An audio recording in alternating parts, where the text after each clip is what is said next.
आज की क्लास में हम सिगमंड फ्राइड, जो कि फादर ऑफ साइको एनालिसिस भी कहे जाते हैं, मनोविश्लेषणवाद का इनको जनक कहा जाता है, का एक सिद्धांत है डेवलपमेंटल या विकास का सिद्धांत, जिसको psycho sexual stages of development के रूप में जाना जाता है, यानी कि मनोलैंगिक। हिंदी में अगर कहें इसको तो साइको मतलब मनो, सेक्सुअल मतलब लैंगिक, मनोलैंगिक विकास का सिद्धांत ये है। सिगमंड फ्राइड के बारे में अगर आपने पढ़ा हो अपने बीएड के दौरान तो आप लोगों को जानकारी होगी ही। एक टर्म इन्होंने कॉइन किया था, लिबिडो। जैसे इससे पहले की क्लास में आपको बताया था मैंने कि जीन पियाजे ने बहुत सारे टर्म्स कॉइन किए थे, ठीक है, स्कीमा एंड ऑल। वाइगोस्की ने ZPD, zone of proximal development जैसा शब्द कॉइन किया था। ब्रूनर ने स्कैफोल्डिंग, स्पाइरल करिकुलम जैसे भी टर्म्स कॉइन किए थे। और एरिक एरिक्सन ने आइडेंटिटी क्राइसिस जैसे वर्ड कॉइन किया है ना। और कोहलबर्ग ने हैंस डिलीमा जैसा वर्ड। तो हर किसी थिंकर की या कहें साइकोलॉजिस्ट की एक अपनी आइडेंटिटी थी, कुछ कीवर्ड उनके रहे। तो इसी क्रम में सिगमंड फ्राइड की जब हम बात करते हैं, बहुत महान हस्ती है। अगर हम व्यक्तित्व की बात करें, पर्सनैलिटी थ्योरीज़ की बात करें, तो वहाँ पर इनका कोई मुकाबला नहीं है, राइट। तो इन्होंने लिबिडो एक टर्म कॉइन किया। लिबिडो मतलब क्या? Sexual pleasure. सेक्सुअल प्लेजर जब बोलते हैं ना, तो कई बार क्या होता है कि बहुत से जो लोग हैं उनके दिमाग में एक ही, ये कहें कि एक नैरो थॉट बनता है सेक्सुअल प्लेजर को लेकर के। लेकिन सिगमंड फ्राइड ने उसको थोड़ा सा एक्सपेंड किया है सेक्सुअल प्लेजर को। उन्होंने ये कहा है कि जो सेक्सुअल प्लेजर है वो हम कैसे फील करते हैं। तो उसके लिए उन्होंने कई सारे अवस्थाएं बताई विकास की, और बताया कि बच्चा जो है, जब तक उसको इस प्रकार की जानकारी होती ही नहीं है, क्योंकि आप जानते हैं कि एज ऑफ प्यूबर्टी जो होती है वो आपकी 12 वर्ष की होती है। 12 वर्ष के बाद ही जो बच्चा होता है ना, उसमें थोड़ा सा हार्मोनिकल चेंजेस आने लगते हैं। बाकी आप समझ सकते हैं जो मैं कहना चाह रहा हूँ आपसे, ठीक। तो ये कहते हैं कि सिगमंड फ्राइड कहते हैं ऐसा नहीं है। छोटा बच्चा है, उसका जो ये सेक्सुअल प्लेजर होता है ना, या जो लैंगिक सुख है, वो किसी भी चीज़ को अपने दांत से काटने में, चूसने में आदि में भी होता है, ठीक है। तो जो ये लैंगिक सुख है बच्चे के लिए जब बात करते हैं, तो बच्चा जब किसी चीज़ को चूसता है, जैसे अंगूठे को चूस रहा है, शकिंग, ठीक है, चूसना, अंगूठे को चूसना हो, चाहे वो निप्पल चूसना हो, निप्पल आई मीन टू से कि बॉटल का निप्पल हो, चाहे, है ना। और या फिर जब उसके दांत आने लगते हैं तो किसी चीज़ को काटना हो, बाइट करना हो, उसमें भी बच्चे को अलग सुख मिलता है। अब ये कैसे मिलता है, क्या मिलता है, इस पर कोई टिप्पणी इन्होंने नहीं की। ये अपने स्टडीज़ के अकॉर्डिंग इन्होंने ये बात कही। फिर इन्होंने ये कहा कि बच्चा जब थोड़ा और बड़ा होता है तो ये जो शकिंग, बाइटिंग के जो सुख थे उनको, जो जिसको सेक्सुअल प्लेजर कहा है, मिल रहे थे, अब वही सुख वो ढूंढने लगता है अपने एनल स्टेज में, जहाँ पर वो पॉटी करता है, टॉयलेट करता है, और उसमें उसको आनंद आने लगता है। बच्चा मतलब, ठीक है ना, इस टाइप के जो एक्टिविटीज़ होती हैं उनमें थोड़ा सा उसको मज़ा आने लगता है। तो इस प्रकार से फिर वो थोड़ा डाइवर्ट होता है।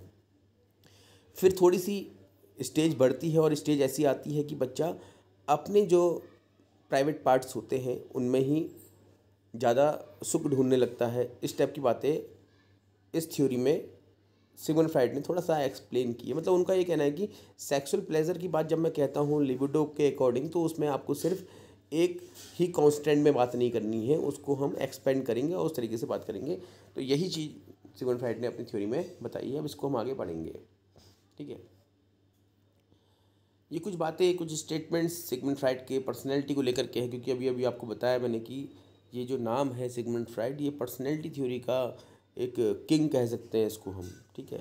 बहुत अच्छी थ्योरी इनकी है, और आज की डेट में जितने भी आप मोटिवेशनल बुक्स पढ़ते होंगे तो वहाँ पर 100% आपको सिगमंड फ्राइड के कंसेप्ट से डील करते हुए थिंकर्स दिख जाते होंगे। ठीक है,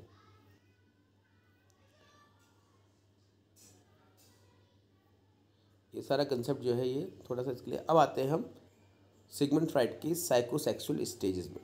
ठीक, तो सबसे पहली अवस्था आप देख सकते हैं, आपकी स्क्रीन में है ये।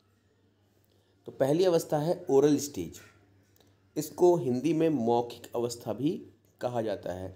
ओरल तो सुनते होंगे ना आप, ओरल टेस्ट, रिटन टेस्ट, तो मौखिक परीक्षाएं, लिखित परीक्षाएं। तो ओरल स्टेज जो है वो बच्चे के जन्म से 18 माह तक होती है।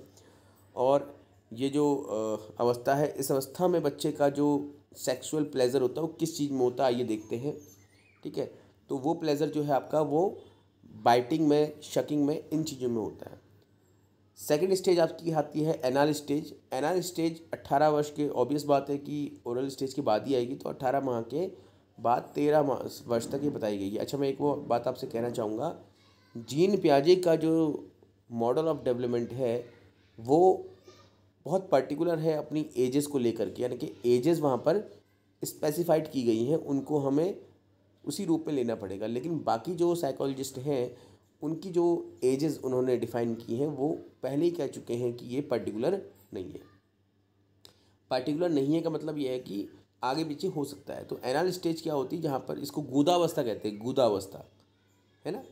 तो गूदावस्था मतलब कि जहाँ पर बच्चा पॉटी करके, टॉयलेट करके, मतलब ठीक है ना, इस तरीके से प्लेजर अचीव करता है।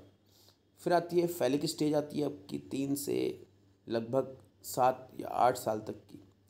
इस स्टेज में क्या होता है कि बच्चे का एक अट्रैक्शन होता है अपोजिट सेक्स से।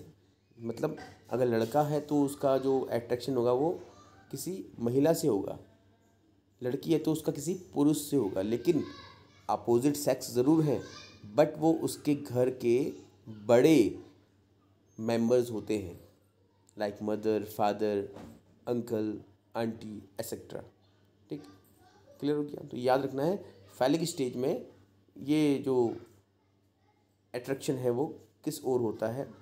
और यहीं पर 2 कैरेक्टरिस्टिक्स पाई जाती हैं लड़कों में। ऑडिपस कॉम्प्लेक्स, अभी लिखवाऊंगा आपको मैं। ऑडिपस कॉम्प्लेक्स में वही कि जो लड़का होता है वो अपोजिट सेक्स के लिए बहुत ज़्यादा एक्साइटेड होता है, जानने के लिए, नॉलेज के लिए क्यूरियोसिटी होती है उसमें बहुत ज़्यादा।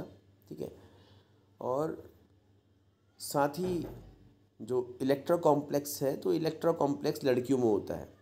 अब जब तक ये थ्योरी सिर्फ सिगमंड फ्राइड ने दी थी, तब तक तो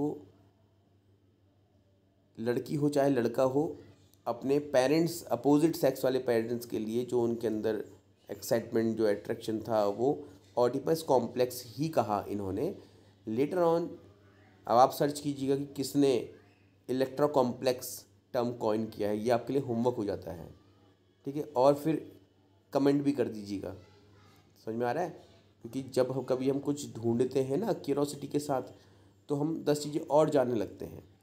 तो ये आपके लिए एक टास्क हो गया है। आप बताइए कि इलेक्ट्रा कॉम्प्लेक्स जो टर्म है वो किसने दिया था। इन्हीं के एक फॉलोवर थे सिगमंड फ्राइड के ही, है ना, उन्होंने दिया है। बाकी आप देखिए, सर्च कीजिए।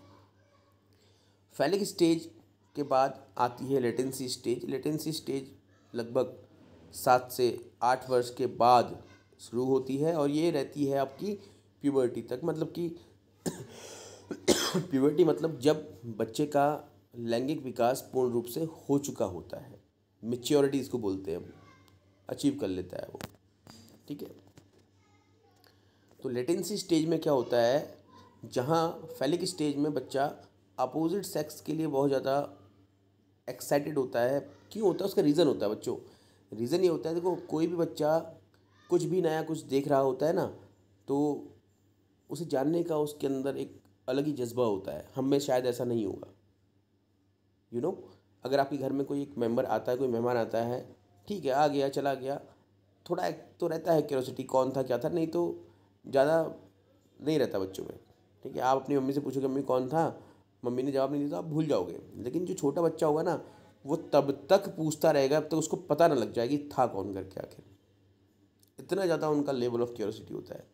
तो अब वो जब देखते हैं कि यार कि मेरा जो फिज़िकल स्ट्रक्चर है वो कुछ डिफरेंट है। लड़का अगर है तो देखेगा कि उसका फिज़िकल स्ट्रक्चर कुछ अलग ही है, उसकी मम्मी का कुछ अलग ही है, तो वो जानने के लिए थोड़ा सोच गया। ऐसा जो व्याख्या है वो इस सिद्धांत में की गई है। तो उस क्यूरोसिटी की वजह से बच्चा ये जानने का कोशिश करता है। ठीक है। लेटेंसी में क्या होता है, इसका अपोजिट होता है। लेटेंसी मतलब होता है सुषुप्त अवस्था। सबसे पहले तो ठीक, सुषुप्त मतलब जहाँ पर अब बच्चे का जो ये अट्रैक्शन था अपोजिट सेक्स के लिए वो छुप गया, वो सो गया। सुषुप्त मतलब या सो जाना है ना। अब वो सो गया है, अब उसको अपोजिट सेक्स के जो भी फ्रेंड्स वगैरह हैं उनसे ज़्यादा संबंध नहीं होते। वो अपने आप में खोया रहता है, अपने फिज़िकल चेंजेस में ज़्यादा बिजी रहता है। सेम सेक्स के जो उसके फ्रेंड्स होते हैं उनके साथ समय बिताना उसे पसंद होता है। ठीक है। तो लेटेंसी स्टेज में बच्चा सेम सेक्स के जो फ्रेंड्स होंगे, लड़की है तो लड़कियों के ग्रुप में रहेगी, लड़का है तो लड़कों के ग्रुप में रहेगा और उनके साथ रहना ही पसंद होगा। लड़का है तो उसको लड़कियों से बात करना उतना पसंद नहीं होगा, वो उनको थोड़ा सा इन्फीरियर वे में देखेगा। लड़कियां होंगी तो लड़कों को इस कैटेगरी में रख देंगी, ऐसा होता है। तो अगर इन शॉर्ट कहें तो हम ये लेटेंसी स्टेज में बच्चों में सेम सेक्स के लिए ज़्यादा अट्रैक्शन रहता है। And last genital stage puberty से एडल्टहुड तक ये रहती है। जेनिटल स्टेज क्या है, जहाँ पर बच्चा मैच्योर हो जाता है, उसका लैंगिक विकास पूर्ण रूप से हो चुका होता है। अब सेम एज के अपोजिट सेक्स के साथ रिलेशन बनाने के लिए वो ज़्यादा उत्साहित रहता है, बहुत ज़्यादा एक्साइटमेंट होता है उसमें। ठीक है। अपने से अपोजिट सेक्स के साथ रिलेशंस बनाने के लिए, रिलेशंस इन सेंस कि फ्रेंडशिप करना, साथ घूमना, टाइम स्पेंड करना, डेट्स पे जाना एंड ऑल। समझ में आ रहा है?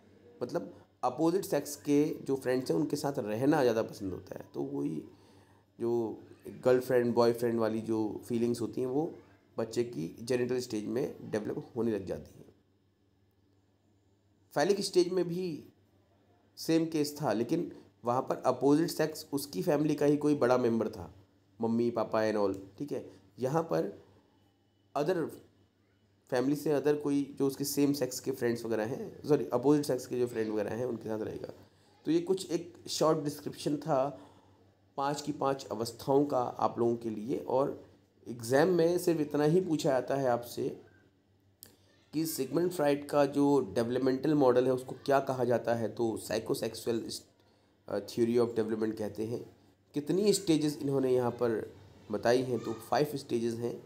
स्टेजेस का नाम क्या है, उनका ऑर्डर क्या है, तो oral stage, anal stage, phallic stage, latency stage, genital stage. ठीक है। एज स्पैन नहीं पूछेगा आपसे इसमें, तो एज याद करने की आवश्यकता नहीं है। ओरल की कैरेक्टरिस्टिक्स क्या है, यहाँ पर बच्चा कोई भी चीज़ को चूज़ करके या काट करके, शकिंग और बाइटिंग। एनाल में क्या है, मलमूत्र विसर्जन यानी कि टॉयलेट पॉटी एट्सेट्रा। ठीक है। करते समय उसको थोड़ा सा इस प्लेजर को फील करता है और वो उस गंदगी में रहना पसंद भी करता है कई बार। ठीक है। फैलिक स्टेज में वो अपने से अपोजिट सेक्स के जो फैमिली के बड़े मेंबर्स होते हैं उनको जानने में ज़्यादा उत्सुक रहता है। ठीक है। तो यहाँ पर फैलिक स्टेज थोड़ा इंपॉर्टेंट हो जाती है, क्योंकि ये परीक्षा में पूछा गया है कई बार आप लोगों के सीटेट यूटेट में कि ऑडिपस कॉम्प्लेक्स जो है वो किस स्टेज का पार्ट है। तो ऑडिपस कॉम्प्लेक्स या फिर इलेक्ट्रा कॉम्प्लेक्स जो है वो फैलिक स्टेज का पार्ट है। लेटेंसी स्टेज जहाँ पर बच्चा सेम सेक्स के दोस्तों के साथ रहना पसंद करता है और अपोजिट सेक्स के लोगों के प्रति उसके मन में घृणा होती है, तो वो लेटेंसी स्टेज सुषुप्त अवस्था कहलाती है। जेनिटल स्टेज, अब ये वो अवस्था आ गई है जब बच्चा पूरी तरह से परिपक्व हो गया, मैच्योर हो चुका है और अब वो सेम एज के अपोजिट सेक्स के फ्रेंड्स के साथ टाइम स्पेंड करना बहुत ज़्यादा पसंद करता है, या कहें कि ठीक है the age of love and all, जहाँ पर वो प्यार वगैरह में ज़्यादा विश्वास करने लगता है। तो यहाँ तक कोई अगर समस्या है तो पूछ सकते हैं आप लोग, और इतना ही याद करना है आपको। हाँ, इसके आगे ज़्यादा डिटेल में नहीं जाना है। क्लियर हो गया? जितना हमारे एग्ज़ाम में पूछा आता है उतने पढ़ना, और इससे ज़्यादा जाओगे भी तो कुछ नहीं है लिखने के लिए, राइट। हेलो। Yes sir. तो वही चीज़ें हैं जो मैं आपको अभी एक्सप्लेन किया ना, वही इसमें डिटेल में लिखी हुई हैं, बाकी कुछ नहीं है। आई होप कि अगर आपको ये समझ में आ गया है तो जितनी स्टेजेस में मैंने आपको कैरेक्टरिस्टिक्स बताई है सिर्फ उनको नोट कर लीजिए आप, वो आपका काम हो जाता है उससे। ठीक है, बस यहाँ पे एक्सप्लेन किया हुआ है इन्होंने कि वो अगर शकिंग और बाइटिंग में इस प्लेजर को ढूंढता है तो वो रीज़न क्या है उसके पीछे, ऐसा कुछ। ठीक है, तो चलते हैं फिर, इस क्लास को हम यहीं पर वाइंड अप करते हैं। बाकी आप इसको लिखिए, नोट्स बनाइए, पढ़िए, और मैंने बता दिया है आप लोगों को, सिर्फ ये 5 अवस्थाओं के नाम पूछे जाते हैं, हर अवस्था में क्या कैरेक्टरिस्टिक्स है ये पूछी जाती है। बहुत डिटेल में जाने की ज़रूरत नहीं है, पढ़ें उतना जितना याद रह सके और एग्ज़ाम में आपके पूछा जाए। ठीक है ना, चलिए फिर आज की क्लास को हम यहीं पर वाइंड अप करते हैं और नेक्स्ट थ्योरी के लिए मिलते हैं कल।